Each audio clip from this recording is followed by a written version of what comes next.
नमस्कार दोस्तों, मेरा नाम है रविराज रवि। मैं आपको बताने वाला हूं, जैसे कि आपको पता है एसआरबी आईसीआर का नेट का नोटिफिकेशन आ चुका है, जिसके साथ एसटीओ और आपके एसएमएस की पोस्ट भी आए हुए हैं। दोस्तों, पिछली बार मैंने 2023 में नेट का एग्ज़ाम फर्स्ट टाइम दिया था और फर्स्ट टाइम मेरा क्वालिफाई हो गया था।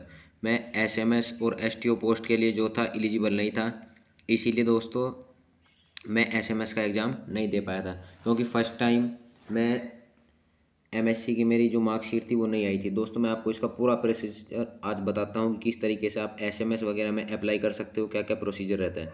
दोस्तों देखिए, ये आईसीआर का जो एग्ज़ाम होता है एएसआर भी कराती है, एएसआर भी। और अगर हम इसकी बात करें दोस्तों, ये फॉर्म जो आज रिलीज हुए हैं, इसकी जो लास्ट डेट है फॉर्म भरने की, वो आपकी कब है? 21 मई। 21 मई को आपके क्या होंगे? लास्ट डेट फॉर्म भरने के रहेगी, और 22 अप्रैल से आपके फॉर्म स्टार्ट हो जाएंगे। और सितंबर में आपका क्या होगा? नेट का प्री एग्ज़ाम होगा। उसके बाद अगर आप नेट क्वालिफाई कर जाओगे तो आप असिस्टेंट प्रोफेसर के लिए क्या हो जाओगे? एलिजिबल हो जाओगे। लेकिन दोस्तों, अगर आप सीनियर टेक्निकल ऑफिसर या एआरएस या एसएमएस के लिए अप्लाई करना चाहते हो, तो उसमें क्या होगा? आपकी पोस्ट के अकॉर्डिंग लगभग 5 गुना बच्चे क्या होंगे? सेलेक्ट होंगे। जैसे कि एग्जाम्पल समझिए कि अगर आपकी एसएमएस की किसी भी सब्जेक्ट से 5 पोस्ट निकली हुई हैं, तो आपके जितने भी कैंडिडेट नेट क्वालिफाई होंगे उस सब्जेक्ट में, तो उसमें क्या होगा? उसके अनुसार 5 गुना बच्चे लिए जाएंगे जिनकी मेरिट हाई होगी नेट में। कहने का मतलब ये कि नेट क्वालिफाई होने के बाद भी हाई रैंक वाले, हाई मेरिट वाले बच्चे एसएमएस एसटीओ के लिए क्या कर सकेंगे? अप्लाई कर सकेंगे। दोस्तों आइए मैं आपको पोस्ट वाइज दिखाता हूँ। पिछली बार ये 2000 लगभग 2 साल बाद ये आपका नोटिफिकेशन आया है। देखिए, अगर जनरल कैंडिडेट की बात करें तो जनरल के लिए 1000 रुपये फीस रहने वाली है, और ईडब्ल्यूएस ओबीसी के लिए 500 रुपये फीस रहने वाली है, और एसटीओ वगैरह की फ़ीस क्या रहेगी? ये अलग से रहेगी। दोस्तों मैं आपको बता दूं, प्री एग्ज़ाम जो होता है वो नेट होता है, एसटीओ हो या एसएमएस हो। लेकिन मेंस एग्ज़ाम आपका जो होता है वो आपका ऑब्जेक्टिव नहीं होता। वो दोस्तों आपका जैसे यूपीएससी का मेंस एग्ज़ाम होता है, उस तरीके से क्या होता है? आपको लिखना होता है। उसके बाद अगर इसके टोटल नंबर की बात करें तो दोस्तों आपका 150 नंबर का क्या होता है? नेट का पेपर होता है। उसके बाद 300 नंबर का, आप अगर नेट में एसएमएस के लिए एलिजिबल हो जाते हो तो आपको इन मेंस के लिए कॉल लेटर मिलता है, और मेंस के का जो एग्ज़ाम होता है वो 300 नंबर का होता है, यानी 150 नंबर का आपका नेट का एग्ज़ाम। उसके बाद 300 नंबर का आपका मेंस एग्ज़ाम, और 45 नंबर का क्या होता है? आपका इंटरव्यू होता है। अगर पिछली बार की दोस्तों हम बात करें तो जो आपका एसएमएस के लिए एलिजिबल थे, यानी कि क्वालिफाई होने के बाद जो मेन मेरिट आपकी लगी थी, एलिजिबल जो थे एसएमएस और एसटीओ का एग्ज़ाम देने के लिए, वो लगभग 70% मार्क्स वाले, 70+% जिनके मार्क्स आए थे।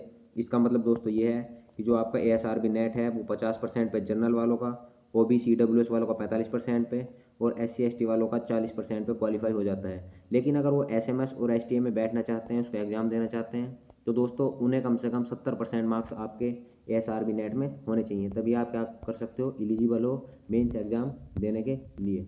अब दोस्तों अगर सब्जेक्ट की बात करें इसमें, तो काफ़ी सब्जेक्ट आपके होते हैं। मैं आपको बता देता हूँ कि किस किस सब्जेक्ट से कौन कौन सी एलिजिबिलिटी आपकी रहती है। ये देखिए, ये आपके एग्ज़ाम सेंटर दिए हुए हैं, इतने एग्ज़ाम सेंटर हैं, आपके कहीं पे भी आप एग्ज़ाम आसानी से दे सकते हो। ठीक है, ये आपके एग्ज़ाम सेंटर है। और सिलेबस की अगर बात करें तो आपको उसको मिल जाएगा। देखिए, ये सब जो डिटेल मैंने आपको बताई है एसटीए वगैरह की, वो अलग फॉर्म फिलिंग करने के लिए आपकी अलग से फीस कटेगी। ठीक है, और जनरल के लिए 1000 रुपये फीस, और ओबीसी और ईडब्ल्यूएस के लिए देखिए क्वालिफाइंग मार्क्स हैं, 75 मार्क्स चाहिए जनरल को, और जिससे जो कि 75 मार्क्स होता है 50%, 150 नंबर का, तो क्वालिफाइंग के लिए चाहिए। ओबीसी ईडब्ल्यूएस को 45% चाहिए, यानी कि 67.5 मार्क्स, और एससी एसटी को 40% मार्क्स चाहिए, जो कि 60 नंबर बैठते हैं, यानी कि 150 में 60 नंबर ले आते हैं तो उनका नेट क्या हो जाएगा? क्वालिफाई हो जाएगा। अब दोस्तों देखिए, ये एसएमएस वगैरह की पोस्ट हैं। अगर बायोटेक्नोलॉजी से आपने एमएससी किया हुआ है, या एग्रीकल्चर बायोटेक्नोलॉजी में एसएमएस एसटीओ के लिए क्या करना चाहते हो? आप अप्लाई करना चाहते हो, तो इसके सामने जो एलिजिबिलिटी क्वालिफिकेशन दी हुई है, इसमें अगर आपने पोस्ट ग्रेजुएशन किया है तो आप अप्लाई कर सकते हो। तो ये सारे सब्जेक्ट हैं दोस्तों, पीडीएफ में से आप पढ़ लेना। ठीक है, स्क्रीनशॉट लेके आप इसका पढ़ सकते हो। अब आपको मैं मेन बात इसकी मैं बता देता हूँ। आगे अब चलते हैं वैकेंसी की ओर। तो जो वैकेंसी है अब उस पर आपको लेके चलता हूँ और बताता हूँ क्या क्या उसके बारे में मेन जानकारी है। दोस्तों सिलेबस जो है आपको एसआरबी की ऑफिशियल वेबसाइट पर मिल जाएगा, तो ऑफिशियल वेबसाइट से जाके आप क्या कर लेना? डाउनलोड कर लीजिएगा। ठीक है, क्योंकि यहाँ अगर मैं बताऊँगा तो बहुत सारे सब्जेक्ट हैं। देखिए दोस्तों, ये पोस्ट जो निकली हुई है एआरएस की, एंटेमोलॉजी की 22 पोस्ट हैं, एग्रीकल्चर माइक्रोबायोलॉजी की 8 पोस्ट हैं, इकोनॉमिक बॉटनी की 12 पोस्ट हैं, जेनेटिक, तो जितनी भी पोस्ट हैं, जैसे कि एग्जांपल दोस्तों 22 पोस्ट किसकी हैं, आपकी एंटेमोलॉजी की हैं। तो एंटेमोलॉजी में आपके जितने भी कैंडिडेट नेट क्वालिफाई करेंगे तो 22 को 5 से गुना कर लीजिए, यानी कि 110 कैंडिडेट बुलाए जाएंगे इंटरव्यू के लिए, मेंस के लिए। और उसमें से फिर कुछ कैंडिडेट होंगे 2 या 3 गुना जो बुलाए जाएंगे इंटरव्यू के लिए, ठीक है। तो नेट तो क्वालिफाई किसका होगा, मैक्सिमम जितने भी का होगा, लेकिन मैक्सिमम मार्क्स जिसके होंगे नेट में उन्हें क्या किया जाएगा, मेंस में बैठने का अवसर दिया जाएगा। इस सारे जो नंबर ऑफ पोस्ट हैं, देखिए एंटेमोलॉजी की 22 हैं, माइक्रोबायोलॉजी की 8 हैं, इकोनॉमिक बॉटनी की 12 हैं, जेनेटिक प्लांट ब्रीडिंग की 24 हैं। उसी तरीके से सारी पोस्ट आपकी दी हुई हैं, ठीक है।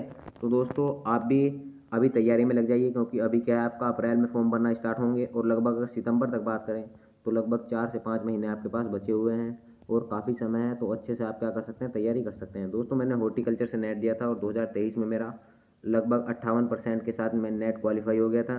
तो अगर, क्योंकि दोस्तों मुझे तो अपने सब्जेक्ट के बारे में जानकारी है, अगर मेरे सब्जेक्ट के बारे में, वैसे तो मुझसे सीनियर काफ़ी लोग हैं जो गाइड करते रहते हैं, लेकिन अगर मुझसे कोई भी जानकारी आपको चाहिए तो आप कमेंट कर सकते हैं। धन्यवाद, जय हिंद। आपको हमारी जानकारी कैसी लगी? जय भारत।